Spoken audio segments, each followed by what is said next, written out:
الحمد لله رب العالمين نحمده ونستعينه ونؤمن به ونتوكل عليه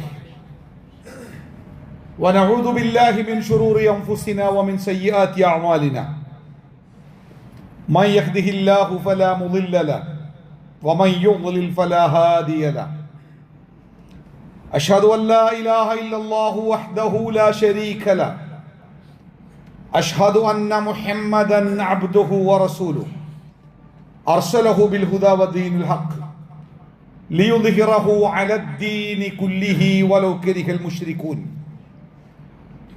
اللهم صل على محمد وعلى آل محمد كما صليت على إبراهيم وعلى آل إبراهيم إنك حميد مجيد اللهم بارك على محمد وعلى آل محمد كما باركت على إبراهيم وعلى آل إبراهيم إنك حميد مجيد أما بعد فإن خير الحديث كتاب الله وخير الهدي هدي محمد صلى الله عليه وسلم وشر الأمور محدثاتها وكل بدعة ضلالة وكل ضلالة في النار يا أيها الذين آمنوا اتقوا الله حق تقاته ولا تموتن إلا وأنتم مسلمون أعوذ بالله من الشيطان الرجيم بسم الله الرحمن الرحيم ولا تقربوا مال اليتيم إلا بالتي هي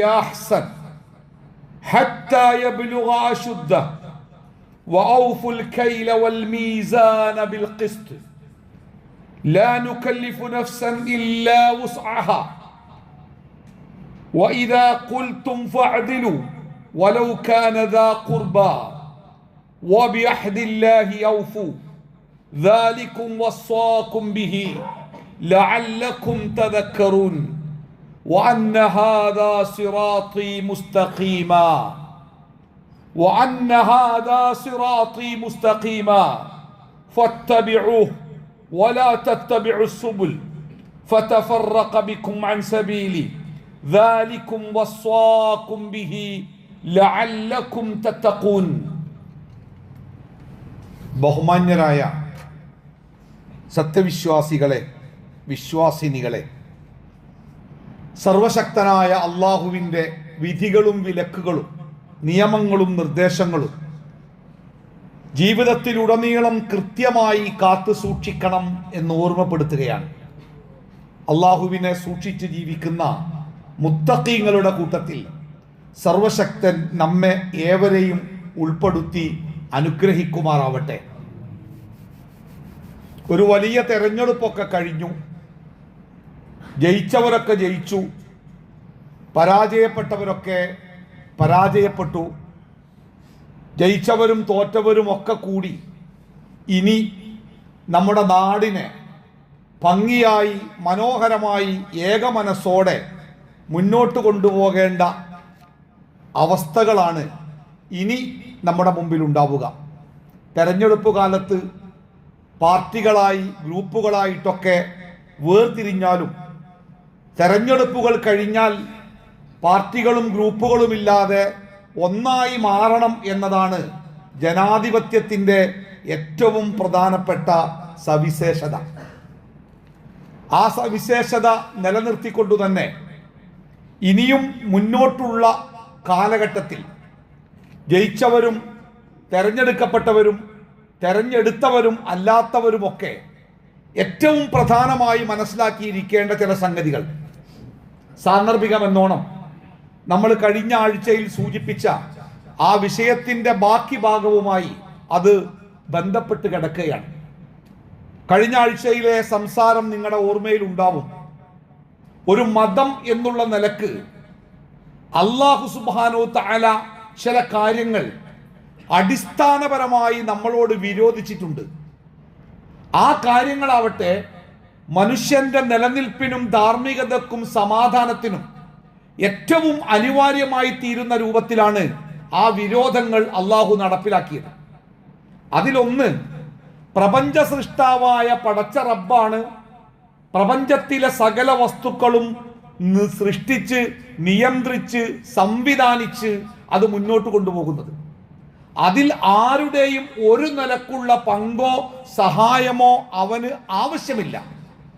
അതുകൊണ്ട് തന്നെ മനുഷ്യരോട് അള്ളാഹുവിനെ ആരാധിക്കണമെന്ന് കൽപ്പിച്ച പ്രധാനപ്പെട്ട കൽപ്പനയിൽ, ആ ആരാധനയിൽ യാതൊന്നിനെയും നിങ്ങൾ പങ്കു ചേർക്കരുത് എന്നതാണ് ഈ ലോകത്തെ മനുഷ്യരോടുള്ള അള്ളാഹുവിൻ്റെ ഏറ്റവും പ്രധാനപ്പെട്ട കൽപ്പന.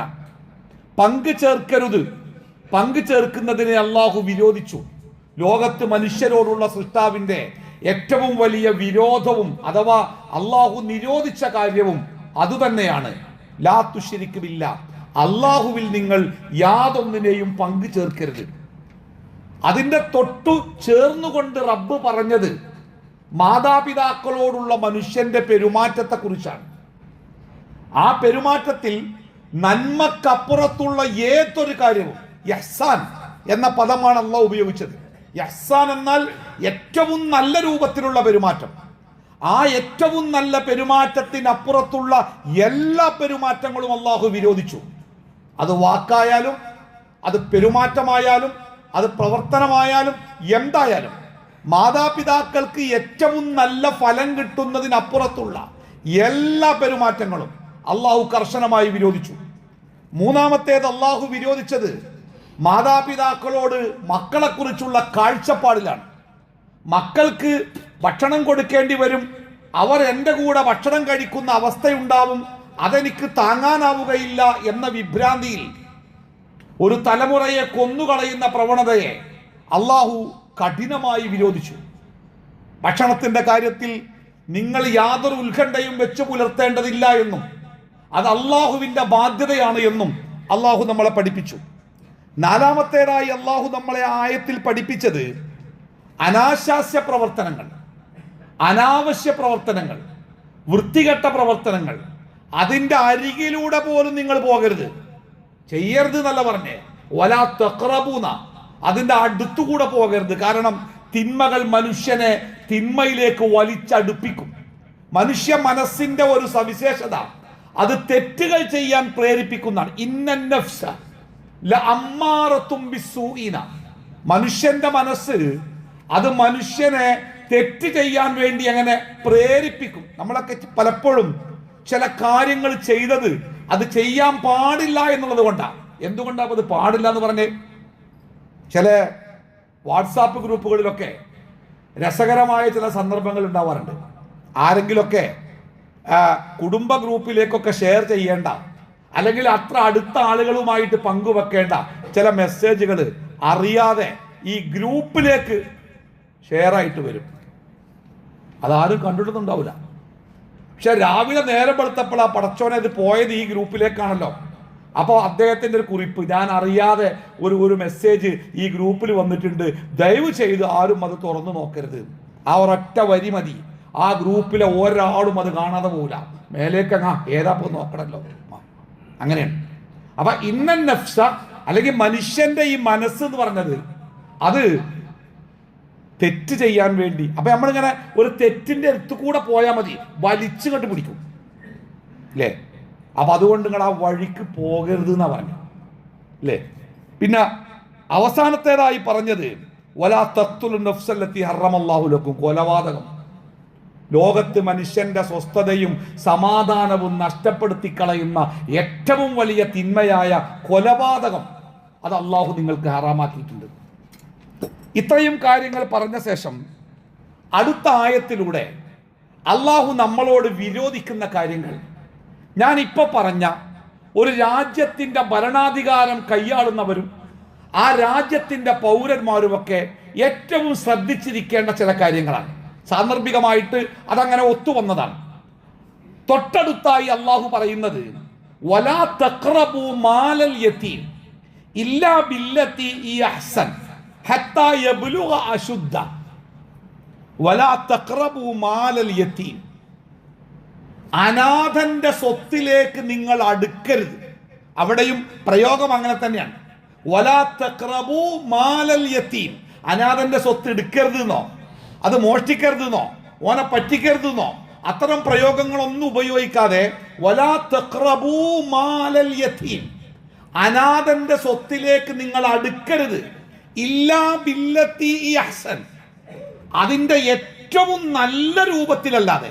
ഒരു അനാഥന്റെ സ്വത്തിലേക്ക് അത് കൈകാര്യം ചെയ്യാൻ, അതിൽ കൈവെക്കാൻ, അതിന്റെ സമീപത്തേക്ക് നമ്മൾ പോകുമ്പോൾ ഒരൊറ്റ നീയത്തേ ഉണ്ടാവൂ, അതിൽ നിന്ന് എനിക്ക് കിട്ടണം, അതുകൊണ്ട് എനിക്കിത് കിട്ടണം, അതുകൊണ്ട് ഞാൻ ഇങ്ങനെ ആവണം എന്നൊന്നുമല്ല. ഒരൊറ്റ നീയത്ത്, ആ അനാഥന്റെ സ്വത്ത് ഒന്നുകൂടി നല്ല അവസ്ഥയിലേക്ക് മാറണം എന്ന ഒരാഗ്രഹത്തോടു കൂടിയല്ലാതെ ആ സ്വത്തിലേക്ക് നിങ്ങൾ അടുക്കരുത്.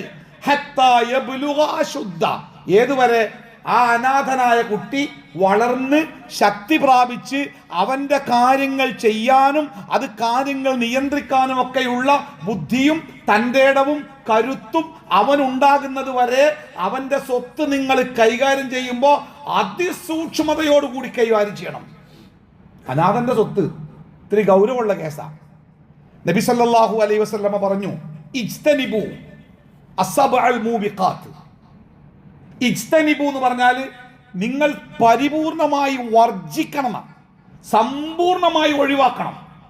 അസ്സബഅൽ മൂബിഖാത്ത്, മൂബിഖാത്ത് എന്ന് പറഞ്ഞാൽ എന്താ? നിങ്ങൾ നമ്മളെ അങ്ങനെ തന്നെ ഇങ്ങോട്ട് ഇല്ലായ്മ ചെയ്യുന്ന 7 കാര്യങ്ങൾ നമ്മൾ ഡിലീറ്റ് ചെയ്യാന്നറിയില്ലേ? ഒരു സംഗതി ഡിലീറ്റ് ചെയ്യാറ് എന്താ? അത് പൂർണ്ണമായിട്ടാണ് തുടച്ച് നീക്കുക. അതുപോലത്തെ 7 കാര്യങ്ങളുണ്ട്. നിങ്ങളെ ദുന്യാവിലും പരലോകത്തും നിങ്ങളെ തുടച്ച് നീക്കിക്കളയും. അത്തരം 7 കാര്യങ്ങളെ നിങ്ങൾ ശ്രദ്ധിക്കണം എന്ന് റസൂലുള്ളാഹി സ്വല്ലല്ലാഹു അലൈഹി വസല്ലം സഹാബത്തിനോട് പറഞ്ഞപ്പോ അവർ ചോദിക്കുന്നുണ്ട്, യാ റസൂലല്ലാഹ് വമാ ഹുന്ന, ഏതൊക്കെയാണ് ആ ഗൗരവകരമായ ആ തുടച്ചു നീക്കിക്കളയുന്ന ആ 7 കാര്യങ്ങൾ ഏതൊക്കെയാണ്? അതിങ്ങനെ എണ്ണിയപ്പോ ഒന്ന് ശിർക്കന്നെ എണ്ണിയെ, പിന്നെ സിഹർ, അങ്ങനെ അങ്ങനെ എണ്ണിയിട്ട് റസൂൽ പറഞ്ഞു, അഖ്ലുമാലിൽ യതീം, അഖ്ലുമാലിൽ യതീം, അനാഥയുടെ സ്വത്ത് തിന്നുന്നവൻ, അഥവാ അന്യായമായി അനാഥന്റെ സ്വത്ത് തിന്നുന്നവൻ, അവൻ ചെയ്യുന്നത് കഠിനമായ കുറ്റമാണ്. ഖുർആനിൽ പല സ്ഥലങ്ങളിലും അതിനെക്കുറിച്ച് ശക്തമായ താക്കീത് വരുന്നുണ്ട്. അപ്പം അത് പൊതു സ്വത്താവട്ടെ, നമ്മുടെ കുടുംബത്തിലെ അനാഥരാവട്ടെ, നമ്മുടെ സമൂഹത്തിലെ അനാഥരാവട്ടെ, അയൽപ്പക്കത്തെ അനാഥരാവട്ടെ, ഒരനാഥ കുട്ടിയുടെ സ്വത്ത്, ആ സ്വത്ത് നമ്മൾ കൈകാര്യം ചെയ്യേണ്ട അവസ്ഥ വരുമ്പോൾ അവിടെ നമ്മൾ പാലിക്കേണ്ട ഏറ്റവും പ്രധാനപ്പെട്ട നിബന്ധന, ആ സ്വത്തിനെ ഏറ്റവും നല്ല ഒരവസ്ഥയിലേക്ക് മാറ്റാൻ എനിക്ക് സാധിക്കും എന്ന നിലക്കല്ലാത്ത ഏതൊരു സമീപനവും അള്ളാഹു ഹറാമാക്കിയിട്ടുണ്ട്. അപ്പൊ ഒരു വയസ്സാകുമ്പോഴല്ലേ തൽക്കാലം ഞാൻ കൊണ്ടുവന്നോളാം, അതുകൊണ്ട് എന്തെങ്കിലുമൊക്കെ പിന്നെ കൊടുത്താൽ മതിയല്ലോ, ഇതൊന്നും അവിടെ എന്തല്ല, ന്യായീകരണങ്ങളല്ല. അതുകൊണ്ട് ഒരനാഥന്റെ സ്വത്ത്, നമ്മളൊക്കെ കുടുംബത്തിലുണ്ടാവും അനാഥ കുട്ടികളെ, ബാപ്പ മരിച്ചിട്ടുണ്ടാവും, ബാപ്പാന്റെ സ്വത്ത് ഈ കുട്ടികളുടെ പേരിലുണ്ടാവും. അതെന്താണ്, എവിടെയാണ്, എങ്ങനെയാണെന്ന് ഐറ്റങ്ങൾ അറിയില്ല. അതൊക്കെ കൈകാര്യം ചെയ്യുന്നത് വേറെ ചില ആൾക്കാരെ. കാരണം അവരൊക്കെ വളരെ കൃത്യമായി ശ്രദ്ധിക്കണം. കാരണം ആ അനാഥന്റെ സ്വത്തിൽ നിന്ന് വല്ലതും നമ്മുടെ വയറ്റിലേക്ക് എത്തിയാൽ അത് നാളെ പരലോകത്ത് നരകത്തിലെ തീയായിട്ട് നിറക്കപ്പെടുന്ന അന്യായമായിട്ട് അല്ലേ? അപ്പം അത് വളരെ നീതിബോധത്തോടുകൂടി നമ്മൾ കൈകാര്യം ചെയ്യേണ്ട ഒരു മേഖലയാണത്. ഞാനല്ല, കുടുംബത്തിലാവാം, ചിലപ്പോൾ നമ്മുടെ അയൽപ്പക്കത്താവാം, ചിലപ്പോൾ സമൂഹത്തിലാവാം, ചിലപ്പോൾ പൊതുവായിട്ടാവാം, എന്താവട്ടെ അനാഥന്റെ സ്വത്ത് വളരെ സൂക്ഷ്മതയോടെ കൈകാര്യം ചെയ്യണം. അതാണ് അള്ളാഹു വിരോധിച്ച അടുത്ത കാര്യം. അനാഥന്റെ സ്വത്തിൽ അന്യായമായിട്ട് ഇടപെടരുത്. അടുത്തത് വഔഫുൽ കൈല വൽ മീസാന ബിൽ ഖിസ്ത്. വഔഫു അൽ കൈല വൽ മീസാൻ. കൈല് എന്ന് പറഞ്ഞാൽ നമ്മളൊക്കെ വീട്ടിൽ കഞ്ഞിരിക്കാൻ ഉപയോഗിക്കുന്ന സാധനമല്ല കൈല്. കൈല് എന്ന് പറഞ്ഞാൽ അളവാണ്. അളക്കാൻ ഉപയോഗിക്കുന്ന സാധനമായിട്ടാണ് പണ്ട് അറബികളുടെ കാലത്ത് ഈ കൈലുണ്ടായത്. പിന്നെ നമ്മൾ കഞ്ഞി കുടിക്കാനുള്ള കൈലായിട്ട് മാറിയതാണ്. ആ പദം അറബിയാണ്.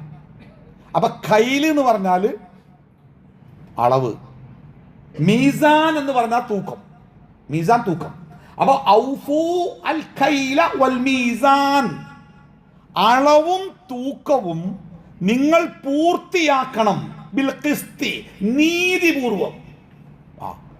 അളവും തൂക്കവും പൂർത്തിയാക്കണം. ഒന്നാമത്തെ കൽപ്പന അതാ, അളവും തൂക്കവും പൂർത്തിയാക്കണം. കുറവ് വരുത്തരുത്. വാങ്ങുമ്പോഴാവട്ടെ കൊടുക്കുമ്പോഴാവട്ടെ അളവിലോ തൂക്കത്തിലോ അതുമായി ബന്ധപ്പെട്ട വില നിലവാരം എന്താവട്ടെ അതിൽ നിങ്ങൾ കുറവ് വരുത്തരുത്. വൗഫു അൽ കൈല വൽ മീസാൻ, അളവും തൂക്കവും നിങ്ങൾ പൂർത്തിയാക്കി കൊടുക്കണം. അതിന്റെ ശേഷം പറഞ്ഞ തരങ്ങൾ ബിൽ ഖിസ്തി, നീതിപൂർവം. എന്താ പൂർത്തിയാക്കാൻ? എല്ലാവരും ഇപ്പോൾ അളവും തൂക്ക മെഷീനൊക്കെ മനുഷ്യന്മാർ സെറ്റ് ചെയ്യല. 1 കിലോ ആണെങ്കിൽ 900 സെറ്റ് ചെയ്യാം, അത് 600 സെറ്റ് ചെയ്യാം, 750 സെറ്റ്, അതൊക്കെ മനുഷ്യന്മാർ നിയന്ത്രിക്കല. അപ്പൊ അവിടെ ആ തൂക്കി വയ്ക്കുക, ഒരൊറ്റ കിലോ ഉണ്ടല്ലോ, 1 കിലോ ഉണ്ടല്ലോ, അത് ഉണ്ടാവും. ആ തുലാസ് അങ്ങനെയൊക്കെ കണക്കാക്കി, അതുകൊണ്ട് 1 കിലോ ആവൂല. ബിൽ ഖിസ്തി, നീതിപൂർവം. 1 കിലോ കൊടുക്കുന്നുണ്ടെങ്കിൽ 1 കിലോ കൊടുക്കണം. 1 കിലോ വാങ്ങുന്നുണ്ടെങ്കിൽ 1 കിലോയെ വാങ്ങാവൂ. വൈലുൽ മുത്തഫിഫീൻ അല്ലേ, അല്ലദീന ഇദക്താലു അലന്നാസി യസ്തൗഫു അല്ലേ, അല്ലാഹു പറയാണ് ഒരു സമുദായത്തിന് നാശം, അളവിലും തൂക്കത്തിലും കൃത്രിമം കാണിക്കുന്നവർക്ക് നാശം. അവർ ആളുകളുടെ പക്കൽ നിന്ന് അളന്നു വാങ്ങുമ്പോൾ കൂടുതലായി വാങ്ങുകയും ആളുകൾക്ക് തിരിച്ചളന്നു കൊടുക്കുമ്പോൾ കുറവ് വരുത്തുകയും ചെയ്യുന്നു. വളരെ കർശനമായിട്ടാ അള്ളാഹു ആ തിന്മയെക്കുറിച്ച് ഒരു പ്രവാചകൻ, ആ പ്രവാചകന്റെ പ്രബോധനത്തിന്റെ പ്രധാനപ്പെട്ട വിഷയം തന്നെ അളവിലും തൂക്കത്തിലും കൃത്രിമം കാണിച്ച ഒരു ജനതയോടുള്ള പ്രതിഷേധമാണ്. അപ്പോ ഔഫുൽ കൈല വൽ മീസാന ബിൽ ഖിസ്ത്, ഇത് പറയുമ്പോൾ കച്ചവടക്കാരൊന്നുമല്ല, നമ്മളെല്ലാവരും അളവും തൂക്കവും നടത്തുന്ന ആൾക്കാരാണ് എല്ലാ സമയത്തും. അത് പൈസ ആയിട്ടാവും, ചിലപ്പോൾ വസ്തുവായിട്ടേക്കാരം, എന്താവട്ടെ അതിലൊന്നും കൂടുതലോ കുറവുകളോ ഉണ്ടാവരുത്. മാത്രമല്ല അത് നീതിപൂർവമാണ്. ഞാൻ 10 സെന്റ് സ്ഥലം വാങ്ങുന്നുണ്ട്, ഓൻ കുടുങ്ങിയ സമയത്താണ് വാങ്ങിയത്, ഓൻ ചോദിച്ച പൈസയും കൊടുത്തല്ലോ, അതാണ് ഇവിടെ അളവും തൂക്കം കൃത്യ. പക്ഷെ അത് നീതിയല്ലല്ലോ, അവിടെ നീതി ഉണ്ടായോ? നീതി വേണ്ടേ? അപ്പൊ നീതിയോടുകൂടി അളവിലും തൂക്കത്തിലും നിങ്ങൾ കൃത്യത കാണിക്കണം.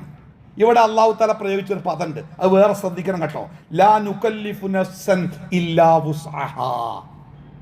ഈ അളവ് തൂക്ക കാര്യങ്ങളിലൊക്കെ കൈകാര്യം ചെയ്യുമ്പോൾ എത്ര നമ്മൾ ശ്രദ്ധയോടുകൂടി ചെയ്താലും ചിലപ്പോൾ ചില അപാകതകളൊക്കെ സംഭവിച്ചേക്കാം. കാരണം നമ്മളെ കൊണ്ട് മാത്രം നടക്കുന്ന കാര്യമല്ലേ, ഒരുപാട് കാര്യങ്ങൾ കൂടിച്ചേരുമ്പോഴാണ് നടക്കുക. എനിക്കിപ്പോൾ എൻ്റെ അടുത്തുള്ള തുലാസിലെ തൂക്കാൻ പറ്റുള്ളൂ, എനിക്ക് കിട്ടിയ സാധനമല്ലേ കൊടുക്കാൻ പറ്റുള്ളൂ. ഞാൻ വാങ്ങിയപ്പോൾ ഇങ്ങനെയാണ് 950 ഉള്ളൂ 1 കിലോ എന്നാ പ്രിന്റ് ചെയ്തിരിക്കുന്നത്, അത് എനിക്ക് അങ്ങനെ ചെയ്യാൻ പറ്റും. എനിക്ക് ബാക്കി 20 ഗ്രാം ഇട്ടുകാണ്ട് അപ്പം അത് കൊടുക്കാൻ പറ്റൂലല്ലോ. അങ്ങനെയൊക്കെ ആൾക്കാർ പറയും.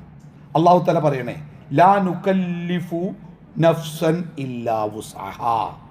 ഏതൊരു മനുഷ്യനോടും അവന് സാധ്യമാകുന്നത് മാത്രമേ അള്ളാഹ് കൽപ്പിക്കാറുള്ളൂ.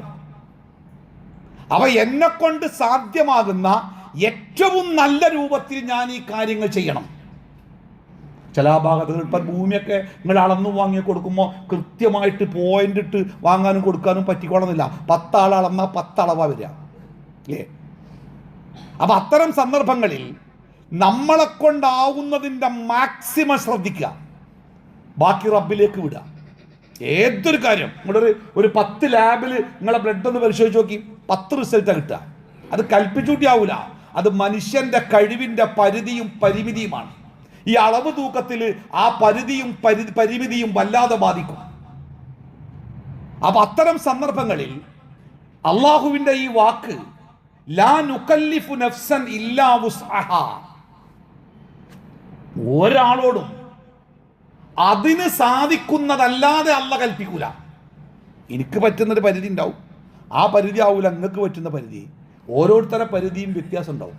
അപ്പം മാക്സിമം, പരമാവധി ഞാനതിനെ ചൂഷണം ചെയ്തു, ഞാനത് പറ്റിക്കൽ, വഞ്ചന, ചതി എൻ്റെ ഭാഗത്ത് നിന്ന് അതിലുണ്ടായി എന്ന് പറയുന്ന ഒന്നും ഉണ്ടാവാൻ പാടില്ല. ഞാൻ ഗുണം മാത്രം കാക്ഷിച്ച് പിന്നെ വന്ന വ്യത്യാസങ്ങളുണ്ടല്ലോ, അത് പടച്ച റബ്ബ്, ആ റബ്ബിലേക്ക് വിടുക അല്ലേ. നോക്കൂ അടുത്തത്, വഇദാ ഖുൽതും ഫഅദിലു വലൗ കാന ദാ ഖുർബാ. വഇദാ ഖുൽതും ഫഅദിലു, നിങ്ങൾ നീതിയുടെ വാക്കുകൾ സംസാരിക്കണം. വലൗ കാന ദാ ഖുർബാ, അത് നിങ്ങളുടെ ഏറ്റവും അടുത്ത ആളുകൾക്കെതിരാണെങ്കിലും ശരി. തെരഞ്ഞെടുപ്പും രാഷ്ട്രീയവും ഒക്കെ ഏറ്റവും ശ്രദ്ധേയമാകുന്ന ഒരു കൽപ്പനയാണിത്. ഇസ്ലാമിനെ സംബന്ധിച്ചിടത്തോളം ഭരണാധികാരികളാവട്ടെ, ഭരിക്കപ്പെടുന്നവരാവട്ടെ, ഭരണീയരാവട്ടെ, അവർക്കിടയിലുള്ള ഏറ്റവും പ്രധാനപ്പെട്ട ഘടകം നീതിയാണ്. നീതിയോടുകൂടി പ്രവർത്തിക്കുക, നീതിബോധമുള്ളവരാവുക, ആ നീതിക്ക് വേണ്ടി പ്രവർത്തിക്കുന്നവരാവുക. അതിൽ ഒരു തരി പോലും അങ്ങോട്ടും ഇങ്ങോട്ടും മാറാൻ പാടില്ല. പലപ്പോഴും നമ്മളൊക്കെ നമ്മളാളാണ്, ഓൻ്റെ ഒപ്പം നിൽക്കേണ്ടേ, ഇത് നമ്മളാൾക്കാരാണ്, നമ്മൾ ഓരൊപ്പം നിൽക്കേണ്ടേ. അല്ല, നീതിയുടെ കൂടെ. ഞാൻ നിങ്ങൾക്ക് വിശുദ്ധ ഖുർആനിലെ ഒരു ആയത്ത് ഓതിത്തരാം. ഇന്നല്ലാഹ യഅ്മുറുക്കും അൻ തുഅദ്ദുൽ അമാനാതി ഇലാ അഹ്ലിഹാ വഇദാ ഹകംതും ബൈനൻ നാസ് അൻ തഹ്കുമു ബിൽ അദ്ൽ. അല്ലേ? ഇന്നല്ലാഹ യഅ്മുറുക്കും, ശ്രദ്ധിച്ചു കേൾക്കണം. ഇന്നല്ലാഹ യഅ്മുറുക്കും അൻ തുഅദ്ദുൽ അമാനാതി ഇലാ അഹ്ലിഹാ. ഇന്നല്ലാഹ യഅ്മുറുക്കും, തീർച്ചയായും അല്ലാഹു നിങ്ങളോട് കൽപ്പിക്കുന്നു. അൻ തുഅദ്ദു, നിങ്ങൾ നൽകണം. അൽ അമാനാത്ത്, നിങ്ങളെ വിശ്വസിച്ച് ഏൽപ്പിച്ച കാര്യങ്ങൾ. അതൊരു കാര്യമാവാം, അതൊരു വിശ്വാസമാവാം, ഒരു ബാധ്യത. അപ്പൊ എന്നെ ഒരു പ്രസ്ഥാനത്തിന്റെ പ്രസിഡന്റായിട്ട് നിങ്ങൾ തെരഞ്ഞെടുക്കുമ്പോൾ നിങ്ങൾ എന്നെ ഏൽപ്പിക്കുന്ന ഒരു അമാനത്തുണ്ട്. എന്താണ് അമാനത്ത്? ഞാൻ നിങ്ങൾക്ക് വേണ്ടിയുള്ള കാര്യങ്ങൾ നല്ല രൂപത്തിൽ പ്രവർത്തിക്കും എന്ന അമാനത്താണ് ഞാൻ ഏറ്റെടുക്കുന്നത്. ആ അമാനത്ത് ഞാൻ ഏറ്റെടുത്താൽ ആ അമാനത്ത് അതിൻ്റെ അവകാശികൾക്ക് ഞാൻ കൃത്യമായിട്ട് ഞാൻ തിരിച്ചു കൊടുത്തോളണം. ഞാൻ അവർക്ക് കൊടുക്കേണ്ടത്, എന്നിൽ നിന്ന് എന്താണോ അവർ പ്രതീക്ഷിച്ചത് അത് ഞാൻ അവർക്ക് കൊടുത്തോളണം. അത് ഭരിക്കുന്നവർ മാത്രമല്ല, എനിക്ക് മക്കളുണ്ട്. ആ മക്കളുടെ ബാപ്പയായിട്ട് റബ്ബ് എന്നെ എന്നെ അവരോധിക്കുമ്പോൾ ആ മക്കൾക്ക് ഞാൻ കൊടുക്കേണ്ട ചില അമാനത്തുകളുണ്ട്, അത് ഞാൻ കൊടുത്തോളണം. ഞാനൊരു പ്രസ്ഥാനത്തിന്റെ ആളാകുമ്പോൾ, ഞാൻ തെരഞ്ഞെടുക്കപ്പെടുമ്പോൾ എന്നിൽ നിന്ന് അവർ പ്രതീക്ഷിക്കുന്ന അമാനത്തുകളുണ്ട്, അത് ഞാൻ ചെയ്തോളണം. ജയിച്ചല്ലോ, അല്ലെങ്കിൽ ഞാൻ തെരഞ്ഞെടുക്കപ്പെട്ടല്ലോ, ഇനി കാണുമ്പോൾ കാണാം. പിന്നെ ഞാൻ എൻ്റെതായ ലോകത്ത് എൻ്റെ മുമ്പിലുള്ളവർ ആര് എന്ത് എന്നല്ല, എൻ്റെ നേട്ടങ്ങൾക്ക് വേണ്ടി, എൻ്റെ മോഹങ്ങൾക്ക് വേണ്ടിയല്ല എൻ്റെ പ്രവർത്തനം. അവർ എന്നെ ഏൽപ്പിച്ച അമാനത്ത്, ആ അമാനത്ത് ഞാൻ ഭംഗിയായി തിരിച്ചു കൊടുക്കണം. ഞാൻ ഈ ആയത്തൊന്നും കൂടി ഓതട്ടെ. ഇന്നല്ലാഹ യഅ്മുറുക്കും അൻ തുഅദ്ദുൽ അമാനാതി ഇലാ അഹ്ലിഹാ. വിശ്വസിച്ച് നിങ്ങളെ ഏൽപ്പിച്ച ആ അമാനത്തുകൾ ഉണ്ടല്ലോ, വസ്തുക്കളോ വിശ്വാസങ്ങളോ ഉത്തരവാദിത്തങ്ങളോ എന്താവട്ടെ, അത് അതിൻ്റെ അഹിലുകാർക്ക് നിങ്ങൾ തിരിച്ചു കൊടുക്കണം. ഞാനൊരു വാർഡിൽ മത്സരിച്ച ആ വാർഡിലെ ആളുകളോട് നിങ്ങൾ എന്നെ തെരഞ്ഞെടുത്താൽ ഞാൻ ഇന്ന കാര്യങ്ങൾ ചെയ്യും, അല്ലെങ്കിൽ ഇന്ന ഉത്തരവാദിത്തത്തിന് വേണ്ടിയാണ് നിങ്ങൾ എന്നെ തെരഞ്ഞെടുക്കുന്നത് എന്ന് പറഞ്ഞ് ഞാൻ തെരഞ്ഞെടുക്കപ്പെട്ടിട്ടുണ്ടെങ്കിൽ പിന്നെ എൻ്റെ ഉത്തരവാദിത്തമാണ് അത് അവർക്ക് തിരിച്ചു കൊടുക്കൽ. അവരെന്തൊക്കെയാണോ എന്നിൽ നിന്ന് പ്രതീക്ഷിച്ചത് അത് ഞാൻ തിരിച്ചു കൊടുത്തോളണം. ഇനിയിപ്പോ അവര് എനിക്ക് ഇഷ്ടമല്ലാത്ത ആൾക്കാരാ, എൻ്റെ ശത്രുപക്ഷത്തുള്ള ആൾക്കാരാ, മറുപക്ഷത്തുള്ള ആൾക്കാരാ എങ്കിലോ നോക്കൂ, അല്ലാഹു തആല പറയുന്നത് വലാ യജ്രിമന്നകും ശനആനു ഖൗമിൻ അല്ലാ തഅദിലു. ഒരു ജനതയോടുള്ള വെറുപ്പോ വിദ്വേഷമോ അവർക്ക് നീതി കാണിക്കുന്നതിൽ നിന്ന് നിങ്ങളെ തടയാൻ പാടില്ല എന്നാണ്. എനിക്കൊരു കൂട്ടാൾക്കാർ ഇഷ്ടമല്ല, പല കാരണങ്ങളുണ്ട്. ആ ഇഷ്ടക്കേട് അവർക്ക് അവരുടെ ഉത്തരവാദിത്തം അവർക്ക് വേണ്ടി ഞാൻ നിർവഹിക്കുന്നതിൽ നിന്ന് എന്നെ തടയാൻ പാടില്ല, ഞാൻ ചെയ്തോളണം. റസൂലുള്ളാഹി സ്വല്ലല്ലാഹു അലൈഹി വസല്ലമയുടെ ഭാര്യ ആയിഷ റളിയല്ലാഹു അൻഹ അബൂബക്കർ സിദ്ദീഖിന്റെ മകളാണ്. ഈ ആയിഷ ബീവിയെ കുറിച്ച് വ്യാപകമായ ഒരു അപവാദം നാട്ടിലാകെ പ്രചരിപ്പിക്കപ്പെട്ടു. ഒരു മാസത്തോളം മുസ്ലിം ലോകത്ത് ഇസ്ലാമിക രാഷ്ട്രീയത്തിൽ അതുണ്ടാക്കിയ ഒച്ചപ്പാടുകൾ കുറച്ചൊന്നുമല്ല. ആകപ്പാടം കെട്ട് പ്രവാചകൻ സ്വല്ലല്ലാഹു അലൈഹി വസല്ലമ പോലും കാര്യത്തിന്റെ നിജസ്ഥിതി അറിയാതെ നിശബ്ദനാവേണ്ടി വന്ന ഒരു പ്രശ്നമാണ്. ഒരു മാസം കഴിഞ്ഞ് അള്ളാഹു വഹിയിറക്കുകയാണ് ആയിഷ ബീവിന്റെ നിരപരാധിത്വം. അതെന്തിനാ ഒരു മാസം വൈകിയത്? ഒന്നുമല്ല, അത് മുസ്ലിം സമുദായത്തിന് ഒരു പരീക്ഷണമായിരുന്നു. അത് പിന്നെ ഖുർആൻ അങ്ങനെ ആ കാര്യങ്ങൾ പറയുന്നുണ്ട്. അങ്ങനെ ആയിഷ റളിയല്ലാഹു അൻഹയുടെ നിരപരാധിത്വം വ്യക്തമാക്കി കാര്യങ്ങളൊക്കെ സത്യാവസ്ഥയൊക്കെ ആൾക്കാർ മനസ്സിലാക്കിയപ്പോൾ ആരാണ് ഈ അപവാദ പ്രചരണത്തിന്റെ മുൻനിരയിൽ നിന്നത് എന്നൊരു അന്വേഷണം ഉണ്ടായി. ആ അന്വേഷണത്തിൽ കണ്ടെത്തിയത് മുസ്ലിങ്ങളുടെ കൂട്ടത്തിൽപ്പെട്ട ഒരാൾ, സ്വഹാബിയാണ്, ബദരീങ്ങളിൽപ്പെട്ട ആളാണ്. അവരങ്ങനെ മനഃപൂർവ്വം ചെയ്തതല്ല, അവർക്കൊരു തെറ്റിദ്ധാരണ ഉണ്ടായതുകൊണ്ട് അവരത് പ്രചരിപ്പിച്ചതാണ്. വെറുതെ ഒരാളെ നശിപ്പിക്കാനോ ഒരാളെ ഇല്ലാതാക്കാനോ അല്ല, അവർക്ക് അങ്ങനെ ഒരു ധാരണ പശക്, അതിന്റെ പേരിൽ അവർ പ്രചരിപ്പിച്ചത്. ആ വ്യക്തി വളരെ സാധുവായ ഒരു കുടുംബത്തിലെ വ്യക്തിയായിരുന്നു, പാവപ്പെട്ട ഒരു കുടുംബത്തിലെ വ്യക്തിയായിരുന്നു. ആ കുടുംബത്തിനാവശ്യമായ ജീവിത ചെലവ് കൊടുത്തിരുന്നത് അബൂബക്കർ സിദ്ദീഖ. അദ്ദേഹമാണ് ആ കുടുംബത്തിന് ഭക്ഷണം കൊടുക്കാറ്. ആ അബൂബക്കർ സിദ്ദീഖിന്റെ മകളെ കുറിച്ചാണ് ആ കുടുംബത്തിൽപ്പെട്ട ഒരാൾ ഒരു ആരോപണം ഉന്നയിച്ച് പ്രചരിപ്പിച്ച് ഒറ്റയടിക്ക് ഏതൊരു ബാപ്പാക്കും തോന്നുന്ന വികാരം ഉണ്ടല്ലോ, എന്താണ്, ഇനിമേലാൽ ആ കുടുംബത്തിന് ഒരു വസ്തു ഞാൻ കൊടുക്കൂല അല്ലേ. ഉടനെ ഖുർആനിൽ തിരുത്തു വന്ന് അല്ല തിരുത്തി അബൂബക്കറിനെ. ഒരാളോടുള്ള വെറുപ്പോ വിദ്വേഷമോ അയാളോട് നീതികേട് കാണിക്കാൻ നിങ്ങളെ പ്രേരിപ്പിക്കരുത്. അത് വേറെ ഇത് വേറെ, അത് ചെയ്തോളണം. ഇത് പടച്ചോന്റെ കോടതിക്ക് വിടി അല്ലേ. വലാ യജ്രിമന്നകും ശനആനു ഖൗമിൻ അല്ലാ തഅദിലു. നോക്കൂ, നമ്മുടെ രാജ്യത്തൊക്കെ ഈ ആയത്ത്, ഇപ്പൊ ഞാൻ ഈ പറഞ്ഞ അമാനത്തുകൾ തിരിച്ചു കൊടുക്കണം എന്ന ആ ആയത്ത് ഇറങ്ങാൻ ഒരു കാരണം കേട്ടോ. ഈ വിശുദ്ധ ഖുർആനിലെ ചില ആയത്തിന്റെ അർത്ഥങ്ങളും ആശയങ്ങളും നമുക്ക് ശരിക്കും മനസ്സിലാവണമെങ്കിൽ ആ ആയത്ത് അവതരിപ്പിച്ച സന്ദർഭം മനസ്സിലാക്കണം. അപ്പോഴാണ് അതിന്റെ അർത്ഥം ശരിക്കും മനസ്സിലാവുക. ഈ നിങ്ങൾ ജനങ്ങൾക്ക് അവരുടെ അമാനത്തുകൾ പിടിച്ചു വെക്കരുത്, അത് അവർക്ക് നിങ്ങൾ തിരിച്ചു കൊടുക്കണം എന്ന ആയത്തിറങ്ങിയ സന്ദർഭ ഏതാരങ്ങൾ റസൂലുള്ളാഹി സ്വല്ലല്ലാഹു അലൈഹി വസല്ലമയെയും മുസ്ലിങ്ങളെയും മക്കയിൽ നിന്ന് ആട്ടി ഓടിച്ച് ശത്രുക്കൾ കൊന്ന് കൊള്ളയടിച്ച് സഹിക്കാൻ പറ്റാതെ അവർ നാട് വിട്ടുപോയി. മക്ക വിജയത്തിന്റെ ദിവസം മക്കയെ സമ്പൂർണമായിക്കും കൈപ്പിടിയിലൊതുക്കി ദിഗ്വിജയിയായി റസൂലുള്ളാഹി സ്വല്ലല്ലാഹു അലൈഹി വസല്ലമ മക്കയിൽ തിരിച്ചെത്തി. ഒരാളുമില്ല പ്രവാചകനെ തടയാൻ, ചോദിക്കാൻ പോലും ഒരാളില്ല. മക്കക്കാരിങ്ങനെ വിറച്ച് നിൽക്കുക.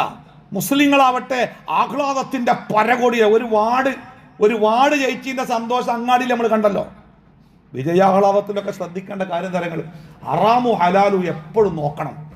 ആണും പെണ്ണും കൂടിച്ചേരുന്നിടത്ത്, അനാവശ്യമായി പണം ചെലവഴിക്കുന്നിടത്ത്, അങ്ങോട്ടും ഇങ്ങോട്ടുമുള്ള അനാവശ്യമായ വാദപ്രതിവാദങ്ങളും തർക്കങ്ങളും നടക്കുന്നിടത്തൊക്കെ നാളെ പടച്ചോന്റെ കോടതിയിൽ ഈ പറയപ്പെട്ട നേതാക്കന്മാരൊന്നും ഉണ്ടാവില്ല, നമ്മൾ ഒറ്റക്ക് നിൽക്കേണ്ടി വരും. അപ്പോൾ ആഹ്ലാദ പ്രകടനങ്ങളൊക്കെ നല്ല പരിധിയും അതിൻ്റെ പരിമിതിയും ശരിക്കും മനസ്സിലാക്കണം ഒരു മുസ്ലിം എന്നുള്ള നിലക്ക്. അത് ജയിച്ചാൽ ഒരീസല്ലേ എന്തു ആകാം, അങ്ങനെ ഒരു ലൈസൻസ് നമുക്കാരും തന്നിട്ടില്ല. അതൊക്കെ ശ്രദ്ധയോടുകൂടി നമ്മൾ എപ്പോഴും ശ്രദ്ധിക്കേണ്ട കാര്യങ്ങളാണ് ഒരു മുസ്ലിം എന്നുള്ള നിലക്ക്. അള്ളാഹു നമ്മളെയൊക്കെ കാത്തുരക്ഷിക്കട്ടെ. അപ്പോൾ ഞാൻ തിരിച്ചു വരാം. അപ്പോൾ ഈ റസൂലുള്ളാഹിയും മുസ്ലിങ്ങളും മക്കയിൽ അങ്ങനെ സർവ പ്രദേശങ്ങളെയും ജയിച്ചടക്കി അപരാജിതരായിട്ട് നിൽക്കുക. അവർക്കവിടെ എന്തു ചെയ്യാം, ആര് എന്തു ചെയ്യാം. മക്കയിലുള്ളത് വളരെ ന്യൂനപക്ഷമായ കുറച്ച് മുശ്രിക്കുകളാണ്, വേറെ ആരുമില്ല. അവർ പേടിച്ച് ഉറച്ചു നിൽക്കുക. റസൂലുള്ളാഹിക്കൊരു പൂതി, കഅബന്റെ ഉള്ളിലൊന്ന് കയറണം, ഒന്ന് നിസ്കരിക്കണം. കാരണം പണ്ട് അവിടെ നിസ്കരിച്ചപ്പോൾ കഴുത്തിൽ ഒട്ടകത്തിൻ്റെ കൊടൽമാലകളിട്ട് സുജൂദിൽ നിന്ന് തല ഉയർത്താനാവാതെ മണിക്കൂറുകളോളം കുനിഞ്ഞു നിന്ന് അവസാനം നാട് വിട്ടു പോകേണ്ടി വന്നവനാ. അത്രയ്ക്കാർ ആഗ്രഹമല്ലേ, ഒന്ന് കയറണം, നിസ്കരിക്കണം. പക്ഷെ കഅബയുടെ വാതിൽ പൂട്ടിയിട്ടുണ്ട്. എവിടെയാണ് താക്കോൽ? പറയപ്പെട്ടു ഉസ്മാൻ ബിൻ തുൽഹയുടെ കൈവശമാണ് കഅബയുടെ താക്കോൽ ഉള്ളത്. അത് കിട്ടണം. പ്രവാചകൻ സ്വല്ലല്ലാഹു അലൈഹി വസല്ലം ആളെ പറഞ്ഞയച്ചു ഉസ്മാൻ ബിൻ തുൽഹയോട് ആ താക്കോൽ വാങ്ങിക്കൊണ്ടുവരാൻ. അദ്ദേഹം മടിച്ചു. പക്ഷേ അവർ ആ താക്കോൽ വാങ്ങി. കാരണം അവിടെ വേറെ ഒരു നിർവാഹമല്ല ഉസ്മാൻ ബിൻ തുൽഹക്ക്. ആ നാടും ആ നാടിൻ്റെ ഭരണവും ആ നാടിൻ്റെ നിയന്ത്രണവും സമ്പൂർണ്ണമായി മുസ്ലിങ്ങളുടെ കൈവശമാണ്. ഉസ്മാൻ ബിൻ തുൽഹയുടെ കയ്യിൽ നിന്ന് ആ താക്കോൽ അവർ പിടിച്ചു വാങ്ങിക്കുക. പ്രവാചകന്റെ മുമ്പിൽ താക്കോലെത്തി. പ്രവാചകൻ അള്ളാഹുവിനെ സ്തുതിച്ചുകൊണ്ട് കഅബയുടെ വാതിൽ തുറന്നു. പ്രവാചകന്റെ ഉള്ളിൽ 2 റക്അത്ത് നിസ്കരിച്ചു. നിറഞ്ഞ കണ്ണുകളോടെ അദ്ദേഹം കഅബയുടെ ഉള്ളിൽ ഇത് പുറത്തിറങ്ങുമ്പോൾ 2 ആളുകൾ പ്രവാചകന്റെ മുമ്പിലേക്ക് വരികയാണ്. ഒന്ന് അബ്ബാസ് ബിൻ അബ്ദുൽ മുത്തലിബ്, പ്രവാചകന്റെ പിതൃവ്യനാണ്. അബ്ബാസ് ബിൻ അബ്ദുൽ മുത്തലിബ് മക്കയിലെ പ്രമാണിയായിരുന്നു. അദ്ദേഹമാണ് വരുന്നത്. രണ്ടാമത്തേത് അലി ബിൻ അബി ത്വാലിബാണ്, പ്രവാചകന്റെ മരുമകനാണ്. രണ്ടാളുടെയും ആവശ്യം ആ താക്കോല് അവർക്ക് കിട്ടണമെന്നതാണ്. കാബയുടെ ആ താക്കോൽ ഇങ്ങനെ സൂക്ഷിക്കുക എന്ന് പറഞ്ഞാൽ അതൊരു വലിയ കാര്യമല്ലേ, അത് കിട്ടണം. അപ്പോഴാണ് അള്ളാഹുവിൻ്റെ കൽപ്പന, അള്ളാഹുവിൻ്റെ പ്രവാചകനോട് എന്താ കൽപ്പന അറിയങ്ങൾ? ഇന്നല്ലാഹ യഅ്മുറുക്കും, അള്ളാഹു നിങ്ങളോട് കൽപ്പിക്കുന്നു. എന്താ കൽപ്പിക്കുന്നത്?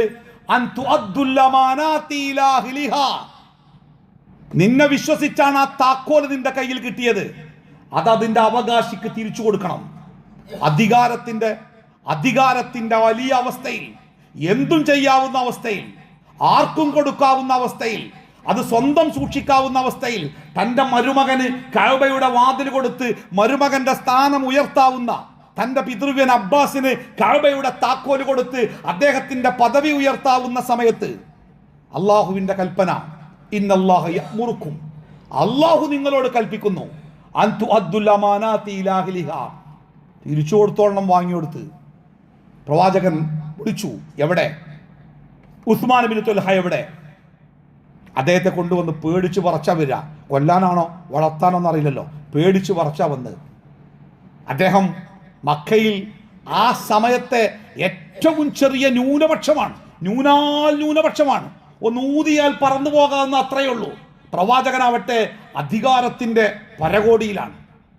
ഉസ്മാൻ ബിൻ തുൽഹയുടെ കൈ പിടിച്ച് ആ താക്കോൽ അദ്ദേഹത്തിന്റെ കയ്യിൽ വെച്ച് കൊടുത്തിട്ട് പ്രവാചകൻ സല്ലല്ലാഹു അലൈഹി വസല്ലമ പറഞ്ഞു, അള്ളാഹു കൽപ്പിച്ചിരിക്കുന്നു ഇത് നിങ്ങളുടെ കയ്യിൽ തരാൻ.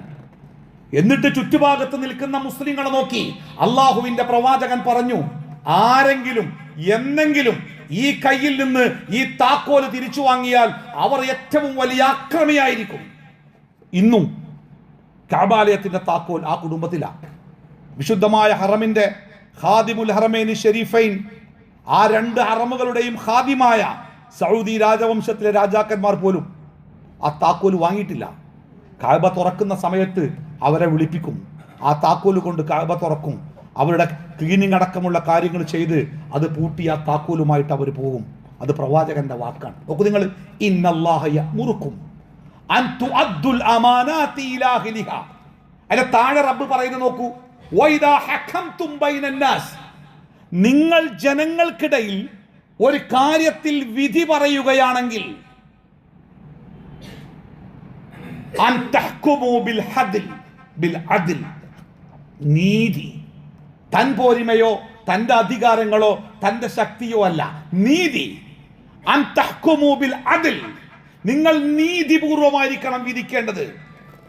ഇന്നല്ലാഹ നിഅമ്മാ യഅളുക്കും ബിഹി, അല്ലാഹു ആ മനോഹരമായ കാര്യത്തെക്കുറിച്ച് നിങ്ങളോട് ഉപദേശിക്കുന്നു. അവസാനം ഒരു താക്കീതോടുകൂടി ഈ ആയത്ത് അവസാനിക്കുക. ഇന്നല്ലാഹ കാന സമീഅൻ ബസീറ, അല്ലാഹു നിങ്ങളെ എപ്പോഴും കണ്ടുകൊണ്ടിരിക്കുന്നവനും കേട്ടുകൊണ്ടിരിക്കുന്നവനുമാണ്. മറക്കണ്ട, അനീതിയുടെ സ്വാർത്ഥതയ്ക്ക് വേണ്ടി, ലാഭങ്ങൾക്ക് വേണ്ടി, അധികാരങ്ങൾക്ക് വേണ്ടി, സ്ഥാനമാനങ്ങൾക്ക് വേണ്ടി എവിടെയെങ്കിലും അനീതിയുടെ ഒരു തരി നിങ്ങളുടെ ഭാഗത്തുണ്ടായാൽ ഇതൊരു നീതിയല്ലേ? ഇസ്ലാമിക ഭരണകൂടങ്ങൾ, ഇസ്ലാമിക ഭരണാധികാരികൾ എത്ര മനോഹരമായിട്ടാണ് നീതി കൈകാര്യം ചെയ്തത്. നിങ്ങൾ ഇന്ത്യയുടെ രാഷ്ട്രപിതാവായ മഹാത്മാഗാന്ധിജി പറയുന്നുണ്ട്, ഉമർ തൻ്റെ ഭരണത്തിന്റെ മനോഹാരിത കൊണ്ട് എന്നെ അദ്ദേഹത്തിലേക്ക് പിടിച്ചു വലിക്കുന്നുണ്ടെന്നാ. അത്രമേൽ മനോഹരമായ അല്ലേ? ബൈത്തുൽ മുഖദ്ദസ് മുസ്ലിങ്ങൾക്ക് കീഴടങ്ങിയ സമയത്ത് അവിടെ ഉണ്ടായിരുന്ന ജൂതന്മാരോടും ക്രിസ്ത്യാനികളോടും ഉമർ പറഞ്ഞ എന്താ അറിയോ? നിങ്ങൾ പ്രാർത്ഥിക്കുന്ന ഒരു പള്ളിയും നിങ്ങൾക്ക് തടയപ്പെടുകയില്ല, നിങ്ങൾ പ്രാർത്ഥിക്കുന്ന ഒരു ദേവാലയവും അത് പൊളിക്കപ്പെടുകയില്ല, സമാധാനത്തോടു കൂടി നിങ്ങൾക്ക് നിങ്ങളുടെ പ്രാർത്ഥനകളുമായി മുന്നോട്ട് പോകാം, ഒരു പ്രശ്നവും നിങ്ങൾക്ക് ഉണ്ടാവൂല. അവിടെ നമസ്കാരത്തിന്റെ സമയമായപ്പോ അല്ലേ, ചർച്ച് ഓഫ് ഇൻഫിനിറ്റി എന്ന് പറയും, യേശുക്രിസ്തുവിന്റെ ജനനസ്ഥലം എന്ന് വിശേഷിപ്പിക്കപ്പെട്ട പള്ളിയാണ്. ആ പള്ളിയുടെ മേധാവിയായ പാത്രിയാർക്കിസ് ഉമറിനെ വിളിക്കുന്നുണ്ട്, താങ്കൾക്ക് നിസ്കരിക്കണ്ടേ, ഞാനിവിടെ പള്ളിയിൽ സൗകര്യം ചെയ്തു തരാം.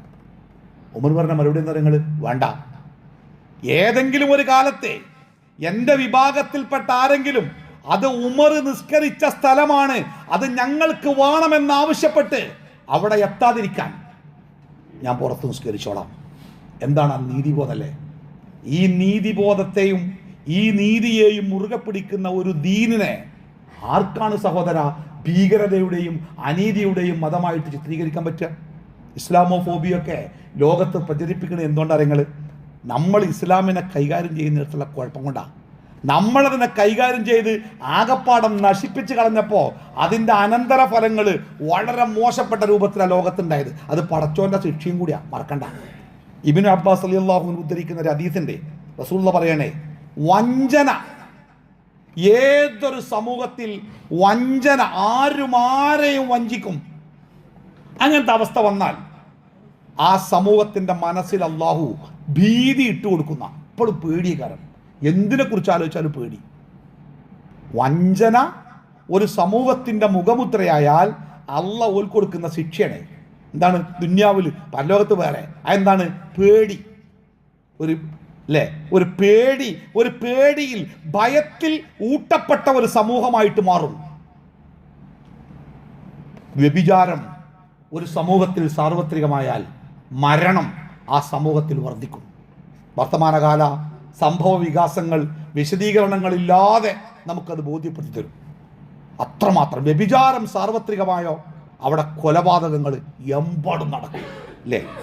3, അളവിലും തൂക്കത്തിലും വ്യാപകമായി കൃത്രിമം കാണിക്കുന്ന അവസ്ഥ വന്നാൽ ആ സമൂഹത്തിൻ്റെ ആഹാരങ്ങളിൽ ബർക്കത്ത് ഉണ്ടാവില്ല. തിന്നാൻ ഇഷ്ടം പോലെ, തട്ടിപ്പടുത്ത ഇഷ്ടം പോലെ തിന്നാൻ കിട്ടുമല്ലോ. ആൾക്കാരെ പറ്റിച്ചാൽ എമ്പാടും സ്വത്ത് ഉണ്ടാവും, പക്ഷെ ബർക്കത്ത് ഉണ്ടാവില്ല. ഒന്നുകിൽ തിന്നാൻ പറ്റൂല, അല്ലെങ്കിൽ തിന്നാൻ കിട്ടൂല, അല്ലെങ്കിൽ തിന്നതുകൊണ്ട് യാതൊരു സുഖമല്ല. ഇന്നിപ്പോൾ സമൂഹത്തിന് ഭക്ഷണം കിട്ടാത്ത പ്രശ്നമാണോ, ഭക്ഷണം ഏറിയ പ്രശ്നമാണോ? ഏറിയ പ്രശ്നം എന്നാണ് പറയുന്നത്. എന്താരോ, അളവിലും തൂക്കത്തിലും ചതിയും വഞ്ചനയും ഉണ്ടായാൽ ആ സമൂഹത്തിന് പടച്ചം കൊടുക്കുന്ന ശിക്ഷ. അവർക്ക് ഭക്ഷണത്തിൽ ബർക്കത്ത്, സംഗതി ഇഷ്ടം പോലെ പേരറിയാത്ത അനേകം ഭക്ഷണങ്ങൾ ഉണ്ടാവും, പക്ഷെ ബർക്കത്ത് ഉണ്ടാവില്ല. എന്താ ബർക്കത്ത് പറഞ്ഞാൽ?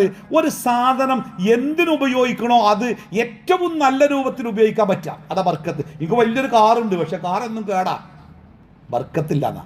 എൻ്റെ അടുത്ത് കുറേ പൈസ ഉണ്ട്, പൈസ എനിക്ക് ഉപയോഗിക്കാൻ പറ്റണില്ല, ബർക്കത്തില്ല. എനിക്ക് മക്കളുണ്ട് കുറേ, പക്ഷെ മക്കളെ കൊണ്ടൊരു ഉപകാരമില്ല, ബർക്കത്തില്ല. ഭക്ഷണത്തിൽ ബർക്കത്ത് ഉണ്ടാവില്ല എന്നാ കരുതിക്കൊള്ളേണ്ടി. ഇഷ്ടംപോലെ ഉണ്ടാവും, മനുഷ്യന്മാരെ പറ്റിച്ചാലേ എമ്പാടുണ്ടാവും. ന്യായപ്രകാരമല്ലാത്ത വിധി പറയുന്ന സമൂഹം, ന്യായവും നീതിയൊന്നുമില്ല. കയ്യൂക്കുള്ളവൻ കാര്യക്കാരനാവുക, തന്ത്രങ്ങളുള്ളവൻ ആശാനാവുക. അത്തരമൊരു സമൂഹത്തിൽ രക്തച്ചൊരിച്ചിൽ വർദ്ധിക്കുന്ന, അങ്ങോട്ടും ഇങ്ങോട്ടും കലാപങ്ങളും ലഹളകളും രക്തച്ചൊരിച്ചിലുകളും വർദ്ധിച്ചുകൊണ്ടിരിക്കും. കരാർ ലംഘനം ഒരു സമൂഹത്തിൻ്റെ മുഖമുദ്രയായാൽ ശത്രുവിൻ്റെ സ്വാധീനത്തിൽ അവർ ഞെരിഞ്ഞമർന്നു പോകുന്ന, കരാർ ലംഘിക്കുക എന്നുള്ളത് അതൊരു സമൂഹം ഗൗരവമില്ലാത്തൊരു കാര്യമായിട്ട് കണ്ടാൽ അവരുടെ മേൽ ശത്രുക്കൾക്ക് സ്വാധീനം ഉണ്ടാവുന്ന ഈ പറയപ്പെട്ട കാര്യങ്ങൾ ഒന്ന് ചേർത്ത് വെച്ച് നമ്മൾ ഇന്ന് ജീവിക്കുന്ന ജീവിത സാഹചര്യങ്ങളോട് ഒന്ന് താരതമ്യപ്പെടുത്തി നോക്കുക. എത്രമേൽ സത്യമാണെന്ന് നമുക്ക് ബോധ്യമാവും. അള്ളാഹു നമ്മളെ കാത്തുരക്ഷിക്കുമാറാവട്ടെ.